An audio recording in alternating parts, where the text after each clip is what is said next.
Now the next part is part 12, x cube cos x की integration करनी है।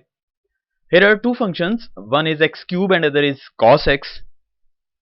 Again, आइलेट का वर्ड रफ फर्क में लिखते हुए या जहन में लाते हुए, here x cube is an algebraic function and cos of x is trigonometric.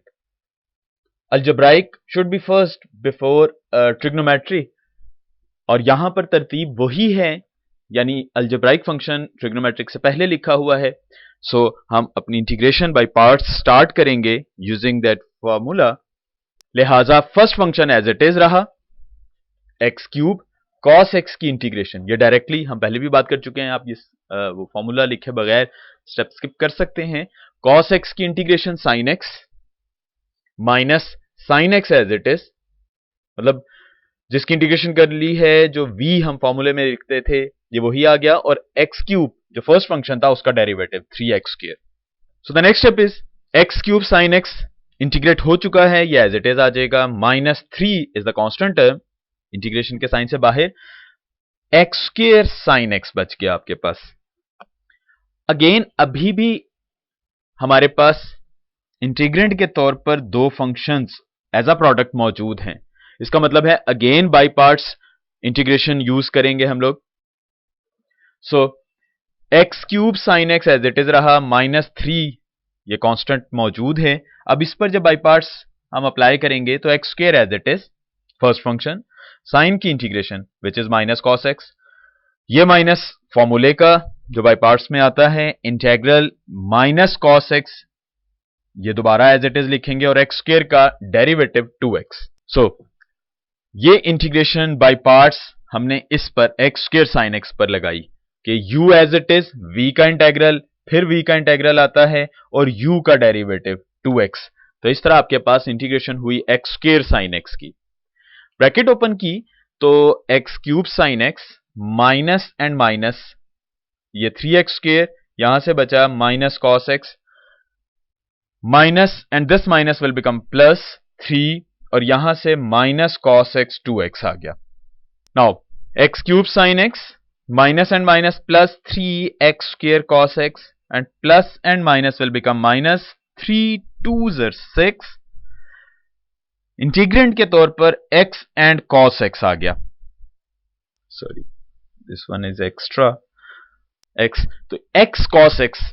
Again अभी भी हमारे पास दो functions in the form of product मौजूद हैं इंटीग्रेंड में, लिहाजा अगेन हमें यहां पर बाय पार्ट्स का फॉर्मूला यूज करना पड़ेगा, क्योंकि दो फंक्शंस अभी भी प्रोडक्ट की सूरत में मौजूद हैं, इंटेग्रल का साइन अभी रहता है।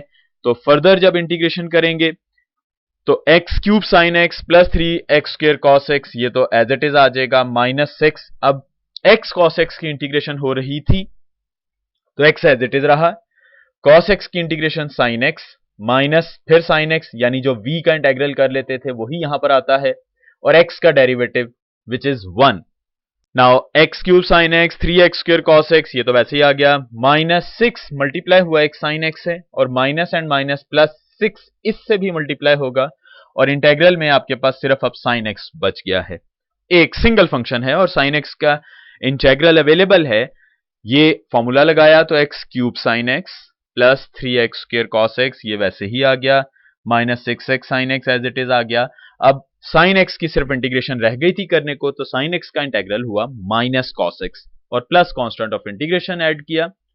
सो फाइनली हमारे पास यहां पर दो ट्रिग्नोमेट्रिक फंक्शन साइन और कॉस आ रहे हैं, तो हमने साइन x और ये साइन x, इन दोनों में से साइन x कॉमन लिया तो x³ -6x बचा, cos x और cos x ये कॉमन लिया तो यहां से 3x² -6 ये बच गया आपके पास, और प्लस कांस्टेंट ऑफ इंटीग्रेशन यहां पर आ गया। एक छोटा सा क्वेश्चन ज़हन में आ सकता है कि c हमने लास्ट में ऐड किया है, पहले नहीं लगा रहे, तो ये बात हम पहले भी कर चुके हुए हैं कि जब जब इंटीग्रेशन होती है कांस्टेंट ऐड होता जाएगा। यहां भी जब हमने फर्स्ट टाइम किया था तो एक कांस्टेंट आएगा, से c1 कह लीजिए, जब इसको इंटीग्रेट किया था c2, यहां पर जब x sin x इंटीग्रेशन हुई तब भी एक कांस्टेंट आएगा, से c3, और जब फाइनली sin x किया तो हमारे पास अनदर कांस्टेंट आएगा c4 के नेम से, यानी यहां पर जब इंटीग्रेशन करेंगे तो c4 आएगा।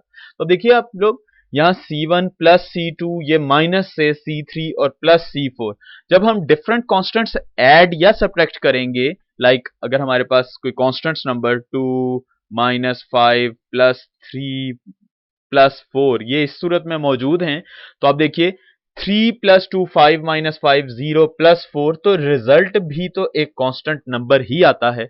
लिहाजा हमने बजाय इसके के सारे कांस्टेंट्स लिखते, हमने एंड में जब लास्ट इंटीग्रेशन की तो एक कांस्टेंट ऑफ इंटीग्रेशन ऐड कर दिया।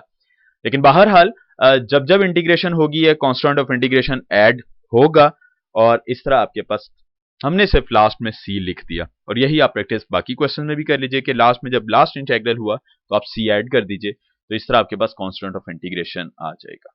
तो इसमें आपने नोट किया होगा कि 3 दफा हमें रिपीट करना पड़ा इंटीग्रेशन बाय पार्ट्स का प्रोसेस, यानी जब जब इंटीग्रल के साइन में इंटीग्रेंड में एज प्रोडक्ट की सूरत में दो फंक्शंस मौजूद हैं, तो तब तब हम इंटीग्रेशन बाय पार्ट्स अप्लाई करते जाएंगे, और उस वक्त तक जब तक सिंगल फंक्शन ना बच जाए जिसका इंटीग्रल अवेलेबल हो, और वो फाइनली आपका लास्ट स्टेप बन जाएगा। अब 13th part, sine inverse x,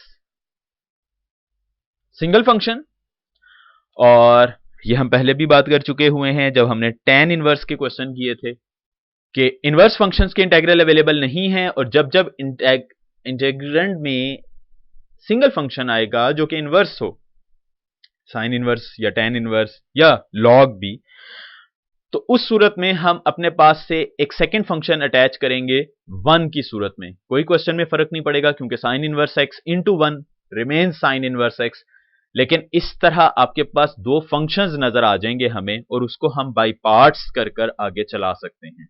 लिहाजा ये आपने फर्स्ट स्टेप किया, साइन इनवर्स एक्स के साथ 1 अटैच कर दिया, तो आपके पास दो फंक्शंस बन गए, one is sine inverse x which is u, और one which is v। Now अब हमारे पास दो फंक्शंस u और v, जिसका फॉर्मूला अवेलेबल है u और v का बाई पार्ट्स की सूरत में, वो हम अब अप्लाई कर सकते हैं। तो u एज इट इज रहेगा जी, साइन इनवर्स एक्स, v का इंटीग्रल यानी 1 का इंटीग्रल, सो 1 का इंटीग्रल x बन जाएगा माइनस, और यही x एज इट इज आएगा, और साइन इनवर्स x का डेरिवेटिव जो कि हम जानते हैं 1 over square root 1 minus x square होता है। नेक्स्ट साइन इनवर्स x, और ये x ये एज इट इज आ गया क्योंकि ये सॉल्व हो चुका है, माइनस, अब देखिए ये पावर आ रही है 1 माइनस एक्स स्क्वायर, इसकी पावर -1/2, इसको हम न्यूमरेटर में शिफ्ट कर दिया, ये x मौजूद है।